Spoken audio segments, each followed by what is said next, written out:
কে কে আমার মতন মাছের ঝাল খেতে ভালোবাসো অবশ্যই কমেন্ট বক্সে কমেন্ট করে জানাতে ভুলবে না। তো আমি এখানে দেখো কয়েকটা তেলাপিয়া মাছ নিয়ে নিয়েছি। শীতকালে এই তেলাপিয়া মাছের ঝাল খেতে খুব ভালো লাগে। তো আমি এখানে কয়েকটা নিয়ে নিয়েছি, তোমাদের দেখিয়ে দিলাম। 4টে নিয়ে নিয়েছি, বেশ বড় সাইজের আছে। আশা করি এবার তোমরা দেখতে পাচ্ছ। তো আমি মাছটাকে একটুখানি গাটা চিড়ে নেব। কারণ হচ্ছে মাছের গাটা চিড়ে নিলে ভালো করে তেল মশলাটা এর মধ্যে ঢুকে যায়, তখন খেতে আরও ভালো লাগে। আঁশটা ছাড়ানো আছে, আমি গাটা একটু দেখো এরকম করে একটু চিড়ে নেব। চিড়ে নিয়ে একটু নুন জলে ভিজিয়ে রেখে কিছুক্ষণ ধুয়ে পরিষ্কার করে নেব। এমনি পরিষ্কার করা আছে, আমি এরকমভাবে গাটা চিড়ে নেব, দুপাশটাই চিড়ে নেব। তো ফিরে আসছি পুরোটা কাজটা করে, মাছটাকে ধুয়ে কেটে আমি ফিরে আসছি। এইভাবে গাটাকে চিড়ে নিতে পারো বা এখান থেকেও আরেকটা দিতে পারো, তাহলে আরেকটু ভালো হবে।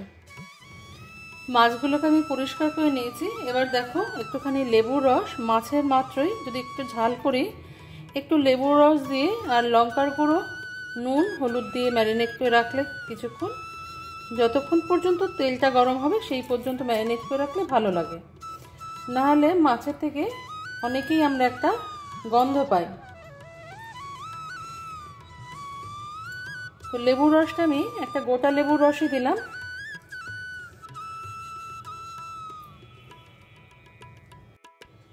নুন দিলাম একটু, হলুদ, লঙ্কার গুঁড়ো। আমার হাতটা অবশ্যই ভালো করে ধোয়া আছে, কারণ এটা একটা হেলদি হ্যাবিট। এবার এটাকে ভালো করে মাছের গায়ে মাখিয়ে ম্যারিনেট করে কিছুক্ষণ রেখে দেবো। এটা কাউকে বলতে হবে না, আমরা সবাই জানি। যারা জানো না তাদের জন্য একটু বলে দিলাম। কিছুক্ষণ সময় আমরা মাছের গায়ে এটা নুন হলুদটা মাখিয়ে ভালো করে রেখে দেবো। আর যে কাটা অংশগুলো আছে, যে অংশগুলো কেটে নিয়েছি, সেগুলোর মধ্যে ভালো করে ঢুকে যায় যাতে, সেটাও আমাদের দেখতে হবে।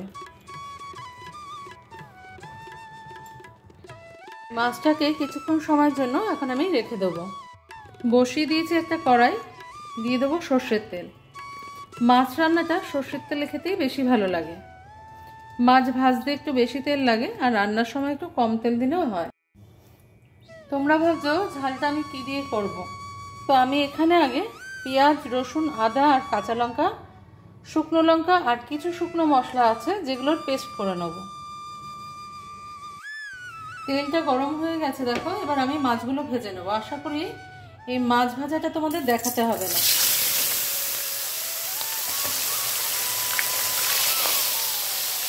আমি দুটো করে মাছ ভেজে নেব একটু, যে যেরকম পছন্দ করো সেই অনুযায়ী থাকে। অল্প ভাজা, কড়া ভাজা, যে যেরকম পছন্দ করো। আমি একটু লাল করে ভেজে নেব। এই সমস্ত উপকরণগুলো আমি বেটে নিয়ে ফিরে আসছি। দেখো মশলাটা আমার বাটা হয়ে গেছে। নমস্কার বন্ধুরা, আমি শতাব্দী। তোমরা সবাই কেমন আছো? আশা করি সবাই ভালো আছো, সবাই সুস্থ আছো। আমার নতুন বন্ধু, আমার পুরনো বন্ধু, সবাইকে অনেক অনেক ধন্যবাদ পাশে থেকে এইভাবে আমাকে সাপোর্ট করার জন্য। আমি দেখো মোটামুটি লাল করে মাছগুলো ভেজে নিয়েছি। এবার চলে যাব রান্নার প্রসেসে। যেহেতু মাছটা অনেক বড়, সেহেতু ভাজতে কিন্তু একটু সময় লেগেছে। আর দেখো এত বড় মাছ, এই তেলটাতেই আমি কিন্তু রান্নাটা করে ফেলবো, আর তেল অ্যাড করব না। এবার আমি এখানে ফোড়ন হিসেবে দিয়ে দেবো একটুখানি জিরে,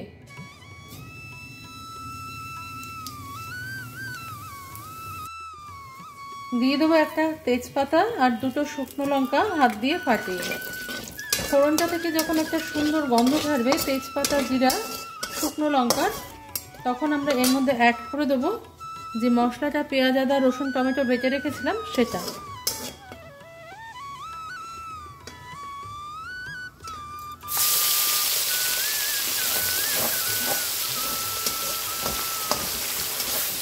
এটাকে আমি ভালো করে কষাবো। তবে এর মধ্যে আমরা একটুখানি নুন হলুদ যোগ করে দেবো আগে। আর স্বাদ মতো নুন। নুনটা একটু বুঝে শুনে দেবে, কারণ মাছের গায়ে যখন আমরা ম্যারিনেট করেছিলাম তখন একটু বেশি নুন দিয়েছিলাম। ম্যারিনেশনের সময় একটু বেশি নুন দিলে মাছের গায়ে নুনটা ভালো ঢুকে যায়। তো এটাকে আমি ভালো করে কষিয়ে নেব আগে। মশলাটা কষাতে কষাতেই এটা অপশনাল, আমি যেটা অ্যাড করছি সেটা হচ্ছে কয়েক টুকরো আলু। আমি এর মধ্যে আলু ভাজার মতন করে পাতলা পাতলা করে কেটে ধুয়ে রেখেছি, সেটা আমি মিশিয়ে দিলাম।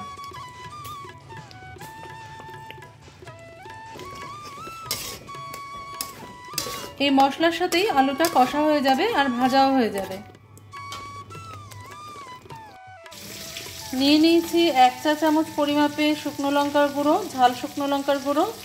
তোমরা বুঝে শুনে ব্যবহার করবে। 1 চা চামচ পরিমাপে গোটা মৌরি, আর 1 চা চামচ পরিমাপে আমি কালো সর্ষে এখানে দিয়ে দেবো। চাইলে তোমরা সাদা সর্ষে ব্যবহার করতে পারো, তবে সেখানে টেস্টটা খুব একটা ভালো আসে না। যাই হোক, যে যেরকম ভালো খাবে সেরকম।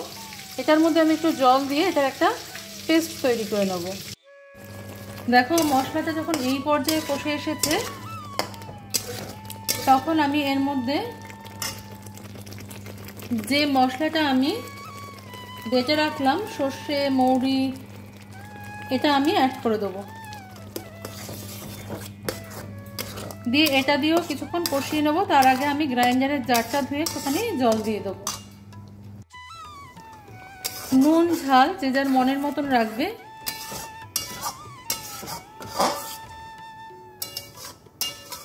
এছাড়াও অনেক রকমভাবে তেলাপিয়া মাছ ঝাল খাওয়া যায়। যে কোনো মাছই শীতকালীন মাছের ঝাল খাওয়া যায়। আমরা এক একজন এক একভাবে খেয়ে থাকি। যেই মশলাটা আমি ইউজ করলাম সেটা একবার ট্রাই করে দেখতে পারো তোমরা, তোমাদের কেমন লাগে। সবার যে ভালো লাগবে এমন তো কোনো কথা নেই।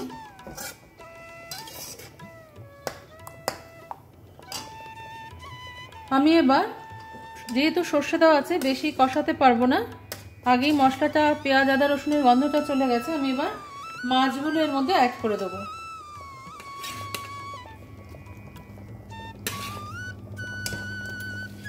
মাছগুলো যেহেতু একটু বড়, সেই তো আমার একটু অ্যারেঞ্জ করতে অসুবিধা হচ্ছে।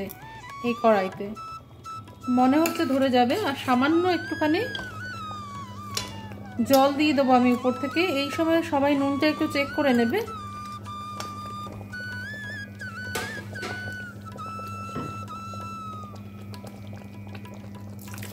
আমি 1 কাপ মতন জল দিয়ে দিলাম, যাতে মাছটা ডুবে যায়, একটু সিদ্ধ হতে লাগে মাছটা। তো দেখো মাছের তেলটা উপর থেকে ভেসে উঠেছে, তার মানে মাছটা হয়ে গেছে। এই সময়